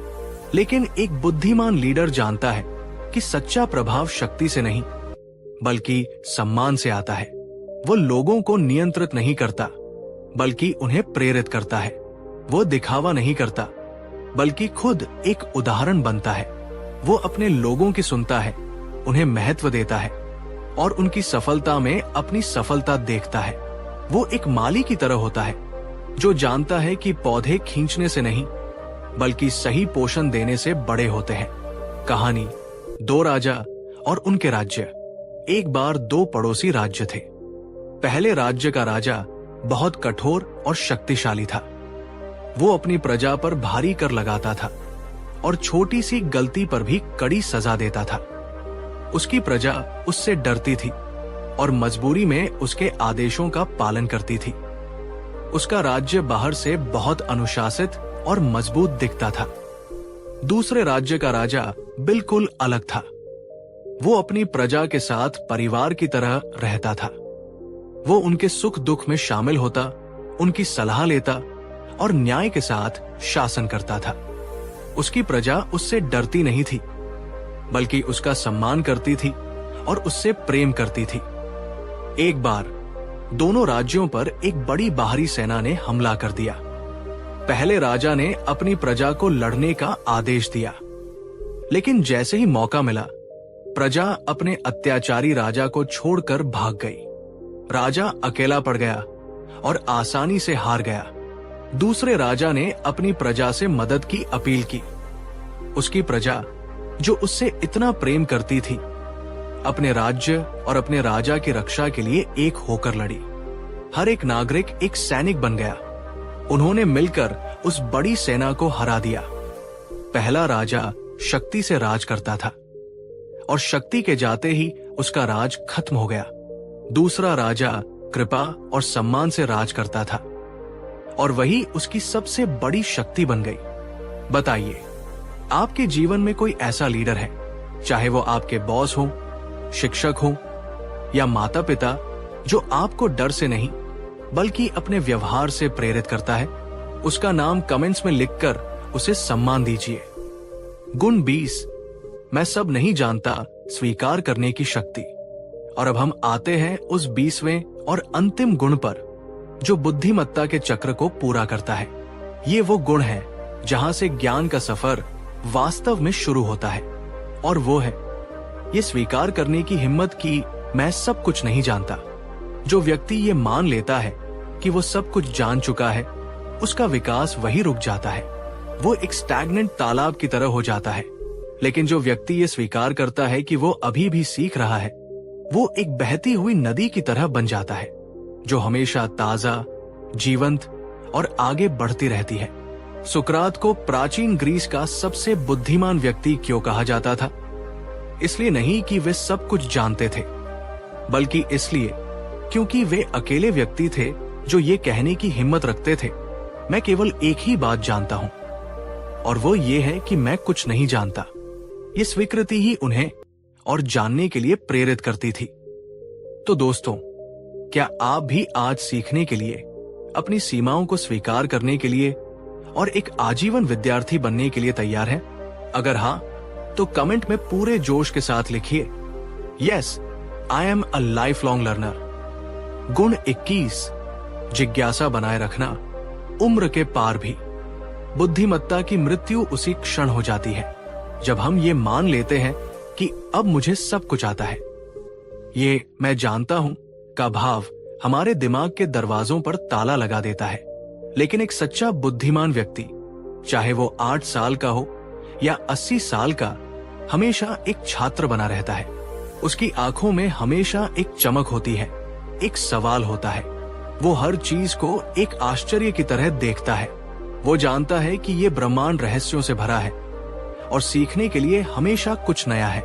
ये जिज्ञासा ही उसे प्रासंगिक, ऊर्जावान और विनम्र बनाए रखती है। कहानी आइंस्टीन और उनका कंपास। ये कहानी है उस व्यक्ति की जिसे दुनिया सबसे बुद्धिमान इंसानों में से एक मानती है, अल्बर्ट आइंस्टीन। जब आइंस्टीन 5 साल के थे तो वे बीमार पड़ गए और बिस्तर पर लेटे हुए थे। उनका मन बहलाने के लिए उनके पिता ने उन्हें एक छोटा सा मैग्नेटिक कंपास दिया। छोटे अल्बर्ट ने उस कंपास को हाथ में लिया। उन्होंने देखा कि चाहे वो उसे किसी भी दिशा में घुमाए, उसकी सुई हमेशा उत्तर दिशा की ओर ही इशारा कर रही थी। उनके लिए ये एक जादू जैसा था। उनके छोटे से दिमाग में एक बड़ा सवाल उठा, ऐसा क्यों होता है? कौन सी अदृश्य शक्ति इस सुई को खींच रही है? ये कोई सामान्य बचकाना सवाल नहीं था। ये एक गहरी जिज्ञासा थी जो उनके साथ पूरी जिंदगी बनी रही। सालों बाद आइंस्टीन ने खुद कहा था कि उस दिन उस कंपास ने उनके अंदर जो रहस्य और आश्चर्य की भावना पैदा की, उसी ने उन्हें भौतिकी के गहरे रहस्यों को खोजने के लिए प्रेरित किया। वे अपनी सफलता का श्रेय अपनी प्रतिभा को नहीं, बल्कि अपनी जुनूनी जिज्ञासा, पैशनेट क्यूरियोसिटी को देते थे। वे कहते थे, मेरे पास कोई विशेष प्रतिभा नहीं है, मैं बस बहुत ज्यादा जिज्ञासु हूं। दोस्तों, बुद्धिमान व्यक्ति अपनी उम्र को अपनी जिज्ञासा पर हावी नहीं होने देता। वो हमेशा पूछता है, ये कैसे काम करता है, ऐसा क्यों है, और क्या हो सकता है? तो अब आप बताइए, क्या आपके अंदर का वो जिज्ञासु बच्चा अभी भी जिंदा है? आज आपको क्या नया जानने या सीखने की इच्छा है? कमेंट में लिखिए, मैं आज भी जिज्ञासु हूं, और अपनी उस जिज्ञासा को फिर से जगाइए। गुण 22, दूसरों की जीत पर खुशी महसूस करना। बुद्धिमत्ता का 22वां गुण हमारे चरित्र की शुद्धता को दर्शाता है। ये है दूसरों की सफलता पर सच्ची खुशी महसूस करना। ये एक बहुत ही दुर्लभ और ऊंचा गुण है। हमारा स्वाभाविक मानवीय स्वभाव अक्सर तुलना और ईर्ष्या का होता है। जब हम किसी को खुद से आगे बढ़ते हुए देखते हैं तो हमारे मन में एक हल्की सी जलन या असुरक्षा की भावना आ जाती है। लेकिन एक बुद्धिमान व्यक्ति इस संकीर्ण भावना से ऊपर उठ चुका होता है। वो जानता है कि ये ब्रह्मांड अवसरों से भरा है और किसी और की सफलता का मतलब उसकी अपनी असफलता नहीं है। वो दूसरों की जीत को एक खतरे के रूप में नहीं, बल्कि एक प्रेरणा के रूप में देखता है। वो सोचता है, अगर ये व्यक्ति ये कर सकता है तो मैं भी अपने क्षेत्र में कुछ बड़ा कर सकता हूं। इस गुण को मुदिता कहते हैं, दूसरों की खुशी में खुश होना। ये मन की गरीबी को खत्म करके उसे समृद्ध बनाता है। कहानी 2 संगीतकार मित्र।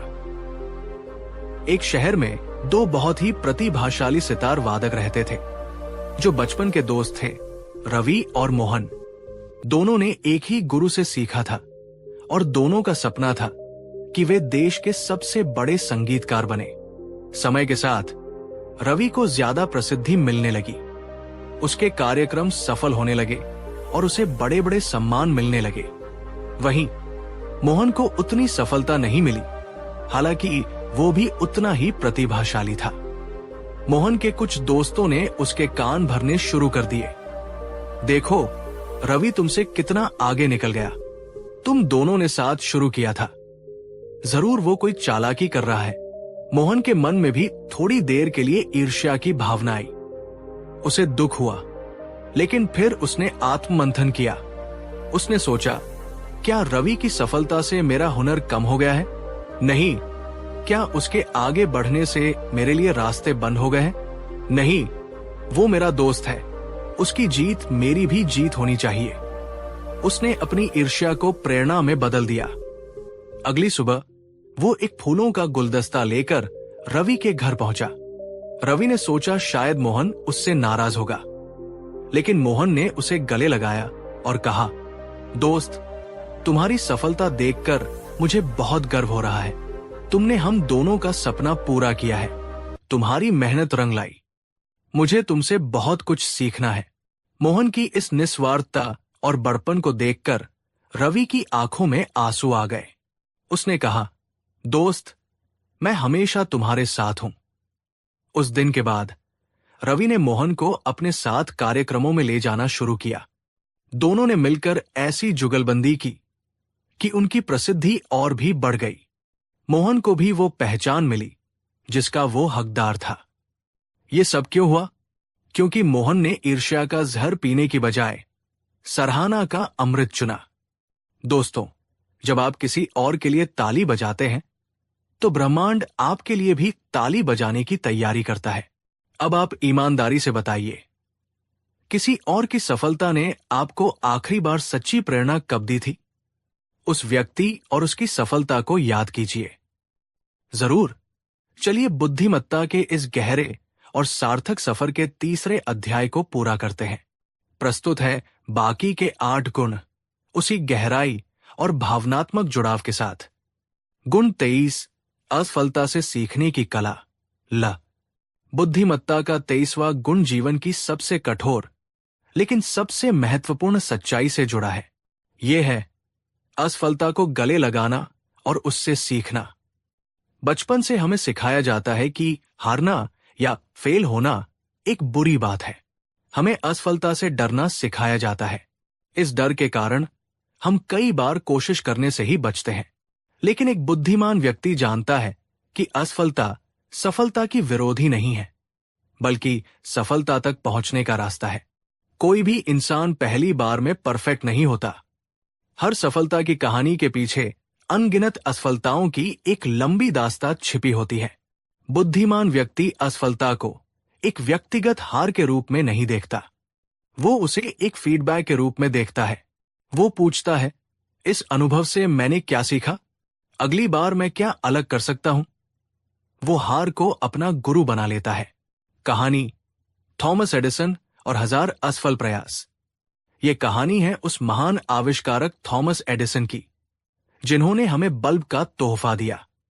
हम सब जानते हैं कि उन्होंने बल्ब का आविष्कार किया था, लेकिन हम में से बहुत कम लोग जानते हैं कि सफल बल्ब बनाने से पहले वे लगभग 10,000 बार असफल हुए थे।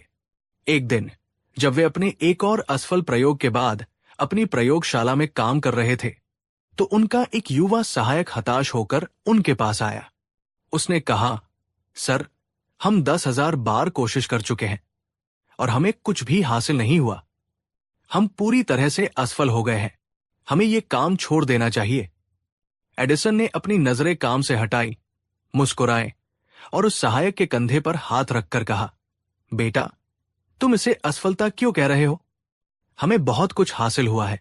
हमने असफलता नहीं पाई है, बल्कि हमने सफलतापूर्वक 10,000 ऐसे तरीके खोज लिए हैं जिनसे बल्ब नहीं बनाया जा सकता।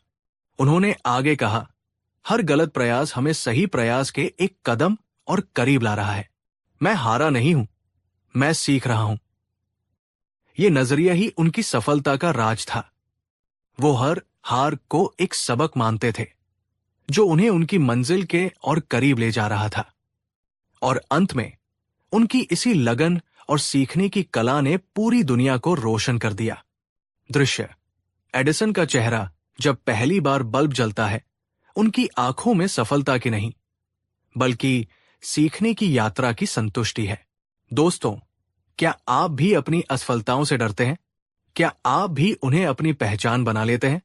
याद रखिए, आप असफल नहीं हैं, सिर्फ आपका एक प्रयास असफल हुआ है। कमेंट में अपनी उस एक असफलता के बारे में जरूर साझा करें, जिससे आपने अपने जीवन का सबसे बड़ा सबक सीखा। आपकी कहानी दूसरों को हिम्मत देगी कि गिरना अंत नहीं, बल्कि उठने की प्रक्रिया का एक हिस्सा है। गुण 24, कल्पना और रचनात्मकता की स्वतंत्रता। बुद्धिमत्ता का 24वां गुण हमें तर्क और तथ्यों की दुनिया से थोड़ा आगे ले जाता है। यह है कल्पना और रचनात्मकता को अपनाना। अक्सर हम बुद्धिमत्ता को सिर्फ तर्क, विश्लेषण और ज्ञान से जोड़कर देखते हैं, लेकिन सच्ची बुद्धिमत्ता इन सब से कहीं ज्यादा है। ये लीक से हटकर सोचने की क्षमता है। ये उन संभावनाओं को देखने की कला है जो अभी मौजूद नहीं है। एक बुद्धिमान व्यक्ति जानता है कि दुनिया की हर बड़ी खोज, हर महान कलाकृति और हर क्रांतिकारी विचार पहले किसी न किसी के कल्पना में ही जन्मा था। वो अपने दिमाग को सिर्फ जानकारी इकट्ठा करने वाले गोदाम की तरह इस्तेमाल नहीं करता। वो उसे एक खेल के मैदान की तरह देखता है, जहां नए विचार खेल सकते हैं, जुड़ सकते हैं और कुछ नया रच सकते हैं। वो क्या है से ज्यादा क्या हो सकता है में रुचि रखता है। कहानी स्टीव जॉब्स और सुलेख की कक्षा। ये कहानी है उस व्यक्ति की जिसने टेक्नोलॉजी की दुनिया को अपनी रचनात्मकता से हमेशा के लिए बदल दिया। Steve jobs. जब स्टीव जॉब्स ने कॉलेज छोड़ा तो उनके पास कोई स्पष्ट योजना नहीं थी। उन्होंने तय किया कि वे सिर्फ उन्हीं कक्षाओं में जाएंगे जिनमें उनकी रुचि है, भले ही उनका कोई व्यावहारिक उपयोग न हो। इसी दौरान उन्होंने एक सुलेख की कक्षा में दाखिला ले लिया। उस कक्षा में उन्होंने अलग अलग टाइपफेस, अक्षरों के बीच की दूरी और सुंदर टाइपोग्राफी की कला के बारे में सीखा। उस समय इसका कोई भी व्यावहारिक उद्देश्य नहीं लग रहा था। यह बस एक कला थी जिसे वे अपनी रुचि के लिए सीख रहे थे। 10 साल बाद जब वे और उनके साथी पहला मैकिन्टॉश कंप्यूटर बना रहे थे, तब अचानक वो सुलेख की कक्षा उनके काम आई। जॉब्स ने जोर देकर कहा कि उनके कंप्यूटर में सुंदर फ़ॉन्ट और आनुपातिक स्पेसिंग होनी चाहिए। उस समय ये एक क्रांतिकारी विचार था, क्योंकि तब तक कंप्यूटर की लिखावट बहुत ही भद्दी और मशीनी हुआ करती थी। मैकिन्टॉश पहला कंप्यूटर था जिसमें सुंदर टाइपोग्राफी थी, और यही छोटी सी रचनात्मक चीज उसे दूसरे कंप्यूटरों से बिल्कुल अलग और आकर्षक बनाती थी। बाद में जॉब्स ने कहा, अगर मैंने कॉलेज में वो एक अकेली सुलेख की कक्षा नहीं की होती, तो मैक में कभी भी कई टाइपफेस या आनुपातिक रूप से स्थान वाले फ़ॉन्ट नहीं होते। और चूंकि विंडोज ने सिर्फ मैक की नकल की, तो ये संभावना है कि किसी भी पर्सनल कंप्यूटर में वे नहीं होते। दोस्तों, ये कहानी हमें क्या सिखाती है? ये सिखाती है कि रचनात्मकता और कल्पना कभी व्यर्थ नहीं जाती। बुद्धिमान व्यक्ति अपने मन में अलग अलग असंबद्ध विचारों को जोड़ने की क्षमता रखता है। वो तर्क के साथ साथ कला और सौंदर्य को भी महत्व देता है। आप अपनी रचनात्मकता को कैसे व्यक्त करते हैं? क्या आप लिखते हैं, गाते हैं, चित्र बनाते हैं, या बस समस्याओं को नए तरीके से हल करते हैं? कमेंट में लिखिए, मेरी कल्पना मेरी ताकत है। गुण 25, अहंकार को पहचानना और छोड़ना। 18 से 22:30। बुद्धिमत्ता का 25वां गुण एक सतत चलने वाली आंतरिक लड़ाई से जुड़ा है। यह है अहंकार, ईगो को पहचानना और उसे विनम्रता से एक तरफ रखना। ये एक बहुत ही सूक्ष्म गुण है। जैसे जैसे हमारा ज्ञान, हमारी सफलता या हमारी शक्ति बढ़ती है, वैसे वैसे हमारे पीछे एक परछाई की तरह हमारा अहंकार भी चुपचाप बढ़ने लगता है। हमें लगने लगता है कि मैं सही हूं, मैं दूसरों से बेहतर जानता हूं, मेरी बात सुनी जानी चाहिए। ये अहंकार हमें सीखने से रोकता है, हमें दूसरों से दूर करता है और हमें अपनी ही गलतियों को देखने से अंधा कर देता है। एक बुद्धिमान व्यक्ति इस आंतरिक दुश्मन के प्रति बहुत सजग रहता है। वो जानता है कि ज्ञान और अहंकार एक साथ नहीं रह सकते। इसलिए वो नियमित रूप से आत्मविश्लेषण करता है। जब भी उसे लगता है कि उसका अहंकार उस पर हावी हो रहा है, तो वो खुद को याद दिलाता है, मैं कुछ जानता हूं, पर सब कुछ नहीं। वो विनम्रता का रास्ता चुनता है। कहानी, महान वैज्ञानिक और उसका बगीचा। एक देश में एक बहुत ही महान और सम्मानित वैज्ञानिक थे। उन्होंने जीवन बदलने वाली कई खोजें की थी और उन्हें दुनिया भर से पुरस्कार मिले थे। उनका ज्ञान अथाह था। एक युवा पत्रकार उनका साक्षात्कार लेने आया। उसने वैज्ञानिक से पूछा, सर, आप दुनिया के सबसे बुद्धिमान व्यक्तियों में से एक हैं। इतनी सफलता और ज्ञान प्राप्त करने के बाद आप इतना विनम्र और जमीन से जुड़ा हुआ कैसे रह पाते हैं? वैज्ञानिक मुस्कुराए और उसे अपने बगीचे में ले गए। उन्होंने एक छोटे से गुलाब के पौधे की ओर इशारा किया और कहा, इस पौधे को देखो, मैं इसके बारे में सब कुछ पढ़ सकता हूं। इसकी कोशिका संरचना, प्रकाश संश्लेषण की प्रक्रिया, इसकी आनुवंशिकी, मैं इसके बारे में हजारों किताबें लिख सकता हूं। लेकिन क्या मैं अपनी पूरी बुद्धि और विज्ञान का उपयोग करके मिट्टी और पानी से इस तरह का एक भी जीवित गुलाब बना सकता हूं? नहीं, उन्होंने आगे कहा, जब भी मेरा अहंकार सिर उठाने की कोशिश करता है, मैं अपने इस बगीचे में आ जाता हूं। ये मुझे याद दिलाता है कि प्रकृति की इस विशाल बुद्धिमत्ता के सामने मेरा ज्ञान एक धूल के कण के बराबर भी नहीं है। ये मुझे मेरी जगह याद दिलाता है।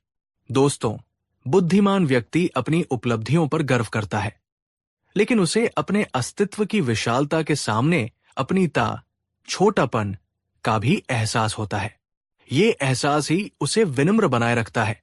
क्या आपने कभी महसूस किया है कि आपके अहंकार ने आपको कुछ सीखने या किसी रिश्ते को सुधारने से रोक दिया हो? अपना अनुभव हमसे जरूर साझा करें। ये स्वीकार करना ही अहंकार को कम करने की दिशा में पहला कदम है। गुण 26, जीवन के विरोधाभासों को समझना।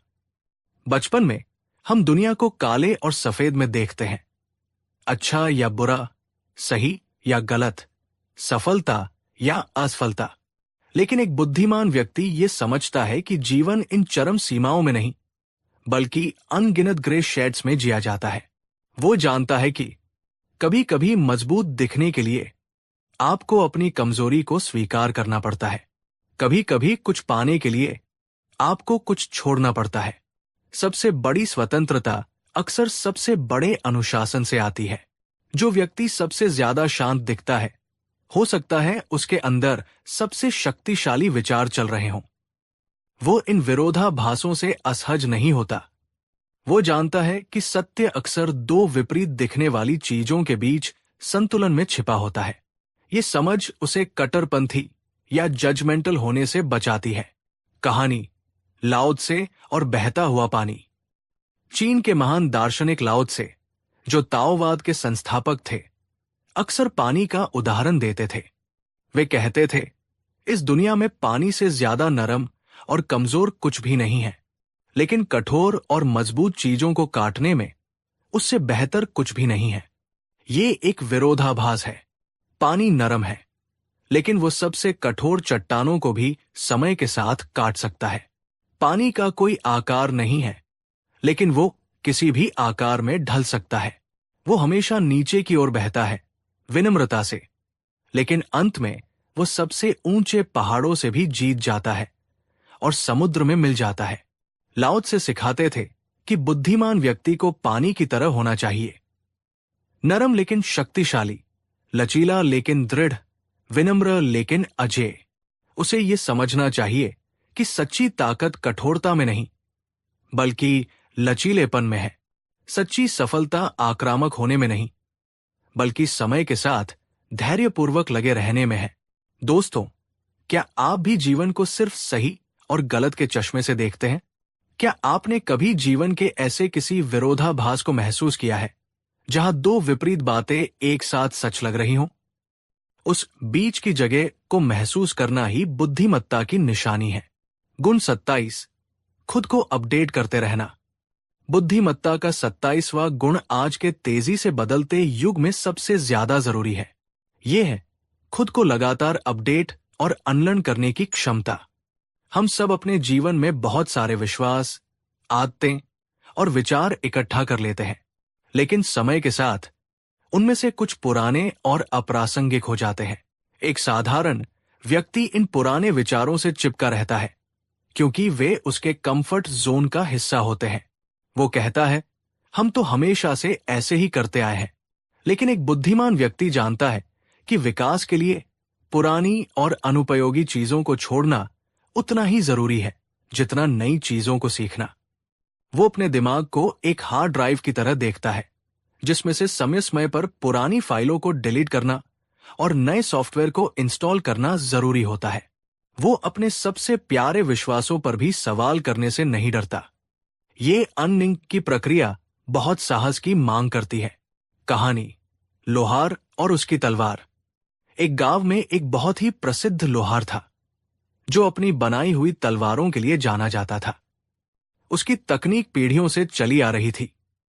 एक दिन एक युवा यात्री उसके पास आया और उसे एक नई धातु और उसे पिघलाने की एक नई तकनीक के बारे में बताया जिससे और भी हल्की और मजबूत तलवारें बन सकती थी।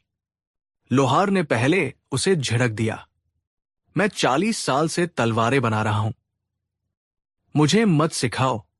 उसका अहंकार और उसकी पुरानी आदतें उसे कुछ भी नया स्वीकार करने से रोक रही थी। लेकिन उस रात वो सो नहीं पाया। उसे लगा कि शायद वो युवक सही कह रहा था। अगले दिन उसने अपने अहंकार को एक तरफ रखा और उस युवक को खोजा। उसने कहा, मैं अपनी 40 साल की कला को भूलने और तुमसे कुछ नया सीखने को तैयार हूं। उसने वो नई तकनीक सीखी। कुछ महीनों के अभ्यास के बाद उसने ऐसी तलवारें बनाई जो पहले से कहीं ज्यादा बेहतर थी। उसकी ख्याति और भी बढ़ गई। अगर वो अपनी पुरानी सोच से चिपका रहता तो समय उसे पीछे छोड़ देता। दोस्तों, क्या आप भी अपने कुछ पुराने अनुपयोगी विचारों को पकड़कर बैठे हैं? कमेंट में बताइए। आपने हाल ही में अपनी कौन सी पुरानी सोच या आदत को बदला या पीछे छोड़ा है? गुण 28, निर्णय लेने से पहले समग्र सोच। बुद्धिमत्ता का 28वां गुण हमारे निर्णय लेने की प्रक्रिया से जुड़ा है। यह है समग्र और बहुआयामी सोच। एक औसत व्यक्ति किसी भी स्थिति को सिर्फ एक या दो दृष्टिकोण से देखता है, अक्सर अपने खुद के नजरिए से। वो तुरंत नतीजों पर पहुंच जाता है। लेकिन एक बुद्धिमान व्यक्ति किसी भी महत्वपूर्ण निर्णय पर पहुंचने से पहले एक जासूस की तरह उसके सभी संभावित पहलुओं की जांच करता है। वो खुद से पूछता है, इस फैसले का शॉर्ट टर्म और लॉन्ग टर्म असर क्या होगा? इसका मुझ पर, मेरे परिवार पर और समाज पर क्या प्रभाव पड़ेगा? इसके सबसे अच्छे और सबसे बुरे परिणाम क्या हो सकते हैं? अगर मैं गलत हुआ तो प्लान क्या है? वो अपनी भावनाओं, अपने पूर्वाग्रहों और दूसरों की राय को एक तरफ रखकर स्थिति को एक 360 डिग्री के दृष्टिकोण से देखने की कोशिश करता है। ये प्रक्रिया समय लेती है, लेकिन ये उसे जल्दबाजी में लिए गए गलत फैसलों से बचाती है। कहानी गांव का मुखिया और नदी पर पुल। एक गांव के पास एक तेज बहने वाली नदी थी जिसे पार करने में लोगों को बहुत मुश्किल होती थी। गांव के मुखिया ने फैसला किया कि नदी पर एक पुल बनाया जाना चाहिए। एक युवा जोशीला इंजीनियर आया और उसने कहा, हम यहां एक सीधा और सबसे छोटा पुल बना सकते हैं। यह सबसे तेज और सबसे सस्ता होगा। ज्यादातर गांव वाले इस बात से सहमत हो गए, लेकिन गांव के एक बूढ़े अनुभवी व्यक्ति ने कहा, रुक जाओ, क्या हमने सब कुछ सोच लिया है? उसने सवाल उठाए। जिस जगह तुम पुल बनाने की बात कर रहे हो, वहां नदी का बहाव सबसे तेज है। क्या पुल तूफान में टिक पाएगा? उस जगह की मिट्टी भी नरम है। क्या नींव मजबूत बनेगी? उस जगह पर बहुत सारे पुराने पेड़ हैं। क्या उन्हें काटना पर्यावरण के लिए सही होगा? पुल बनने के बाद क्या दूसरी तरफ की जमीन का व्यावसायिक उपयोग शुरू हो जाएगा, जिससे गांव की शांति भंग होगी? उसके इन सवालों ने सबको सोचने पर मजबूर कर दिया। उन्होंने फिर से सर्वेक्षण किया और पाया कि थोड़ी दूर पर एक ऐसी जगह थी जहां नदी चौड़ी लेकिन शांत थी, मिट्टी कठोर थी और पर्यावरण को भी कम नुकसान होता। वहां पुल बनाना थोड़ा महंगा और लंबा था, लेकिन वो ज्यादा सुरक्षित और टिकाऊ था। उस बूढ़े व्यक्ति की समग्र सोच ने गांव को एक भविष्य की बड़ी आपदा से बचा लिया। क्या आपने कभी कोई फैसला सिर्फ इसलिए गलत लिया क्योंकि आपने जल्दबाजी की और सभी पहलुओं पर विचार नहीं किया? कमेंट में लिखिए। अब मैं सोच समझकर चलता हूं, अगर आप भी इस गुण को अपनाना चाहते हैं। गुण 29, रिश्तों को निभाने की परिपक्वता। बुद्धिमत्ता का 29वां गुण हमारी किताबों या करियर में नहीं, बल्कि हमारे रिश्तों में झलकता है। बुद्धिमान होना सिर्फ खुद को समझने के बारे में नहीं है, ये दूसरों को समझने और उनके साथ अपने संबंधों को परिपक्वता और सम्मान के साथ संभालने के बारे में भी है। एक बुद्धिमान व्यक्ति जानता है कि रिश्ते कोई प्रतियोगिता नहीं है जहां हर बहस को जीतना जरूरी है। वो जानता है कि कभी कभी रिश्ते को बचाने के लिए अपनी बात को हारना ज्यादा बुद्धिमानी है। वो अपनी ईगो को रिश्ते से ज्यादा महत्व नहीं देता। वो माफ करना और माफ मांगना दोनों जानता है। वो सुनता है, समझता है और सहानुभूति रखता है। वो रिश्तों में जीतने की नहीं, बल्कि जोड़ने की भावना से चलता है। कहानी, पति पत्नी और टूटा हुआ फूलदान। एक पति पत्नी थे जो एक दूसरे से बहुत प्यार करते थे। एक दिन गलती से पति के हाथ से पत्नी का पसंदीदा फूलदान गिरकर टूट गया। वो फूलदान उसकी मां ने उसे दिया था और वो उसके लिए बहुत कीमती था। पत्नी बहुत नाराज और दुखी हुई। उसने पति पर चिल्लाना शुरू कर दिया, तुम हमेशा इतने लापरवाह क्यों रहते हो? तुम्हें मेरी किसी चीज की कद्र नहीं है। पति भी बचाव में आ गया, मैंने जानबूझकर नहीं तोड़ा, गलती से हो गया। तुम एक फूलदान के लिए इतना क्यों चिल्ला रही हो? बहस बढ़ने लगी। दोनों अपनी अपनी जगह पर सही थे और अपनी बात को साबित करना चाहते थे। उनका अहंकार उनके प्यार पर हावी हो रहा था। तभी पति को एहसास हुआ। उसने सोचा, मैं ये बहस जीतकर क्या हासिल कर लूंगा? क्या टूटा हुआ फूलदान वापस आ जाएगा? नहीं, लेकिन मैं अपने रिश्ते को जरूर चोट पहुंचा रहा हूं। वो चुप हो गया। उसने अपनी पत्नी के पास जाकर उसका हाथ पकड़ा और शांत आवाज में कहा, तुम सही हो, मुझे ज्यादा सावधान रहना चाहिए था। मैं जानता हूं कि यह फूलदान तुम्हारे लिए कितना मायने रखता था। मुझे माफ कर दो। उसका यह सरल, अहंकारहित वाक्य एक जादू की तरह काम कर गया। पत्नी का गुस्सा भी शांत हो गया। उसने कहा, नहीं, मुझे भी तुम पर ऐसे नहीं चिल्लाना चाहिए था। गलती किसी से भी हो सकती है। उस एक पल की बुद्धिमानी ने उनके रिश्ते को एक बड़ी दरार से बचा लिया। आप बताइए, क्या आपने कभी अपनी बुद्धिमानी से किसी टूटते हुए रिश्ते को बचाया है? गुण 30, आत्मा की आवाज को सुनना। और अब हम आते हैं बुद्धिमत्ता के उस अंतिम और सबसे गहरे गुण पर। यह है अपनी अंतरात्मा की आवाज को सुनना और उस पर भरोसा करना। हमारा दिमाग तर्क, तथ्यों और विश्लेषण की भाषा बोलता है। समाज हमें बताता है कि क्या करना चाहिए, लेकिन हमारे भीतर एक और गहरी आवाज होती है, हमारे दिल की, हमारी आत्मा की आवाज। ये आवाज अक्सर बहुत शांत और सूक्ष्म होती है और दुनिया के शोर में आसानी से दब जाती है। ये आवाज हमें बताती है कि हमारे लिए वास्तव में क्या सही है, हमारा असली रास्ता कौन सा है, भले ही वो तर्क के खिलाफ क्यों न हो। एक बुद्धिमान व्यक्ति तर्क और विश्लेषण का सम्मान करता है, लेकिन वो अपनी अंतरात्मा की आवाज को अंतिम मार्गदर्शक मानता है। वो दुनिया के शोर से हटकर उस भीतरी आवाज को सुनने के लिए समय निकालता है, और जब वो आवाज स्पष्ट होती है तो वो उस पर चलने का साहस रखता है। कहानी, युवा डॉक्टर और उसका गांव। एक बहुत ही होनहार युवक था जिसने शहर के सबसे बड़े मेडिकल कॉलेज से डॉक्टरी की पढ़ाई पूरी की थी। उसे अमेरिका के एक प्रसिद्ध अस्पताल से एक बहुत बड़ी नौकरी का प्रस्ताव मिला, जिसमें बहुत सारा पैसा और शोहरत थी। तार्किक रूप से ये सबसे सही फैसला था। उसके सभी दोस्त और परिवार वाले भी यही चाहते थे, लेकिन उसके दिल में एक बेचैनी थी। उसे बार बार अपने उस छोटे पिछड़े गांव की याद आती थी, जहां कोई अच्छा डॉक्टर नहीं था और लोग छोटी छोटी बीमारियों से मर जाते थे। उसका दिमाग कहता था, अमेरिका जाओ, अपना करियर बनाओ। लेकिन उसका दिल, उसकी अंतरात्मा की आवाज कहती थी, तुम्हारे लोगों को तुम्हारी जरूरत है। वो कई दिनों तक इस दुविधा में रहा। फिर एक दिन उसने दुनिया के सारे शोर को बंद कर दिया और बस अपने भीतर की उस शांत आवाज को सुना।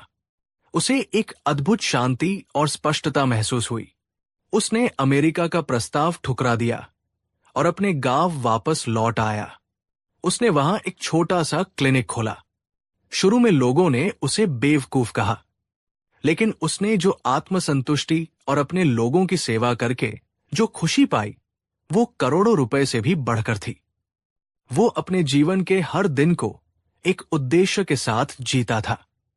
उसने अपने दिमाग की नहीं, अपनी आत्मा की आवाज सुनी, और यही उसकी सबसे बड़ी बुद्धिमत्ता थी।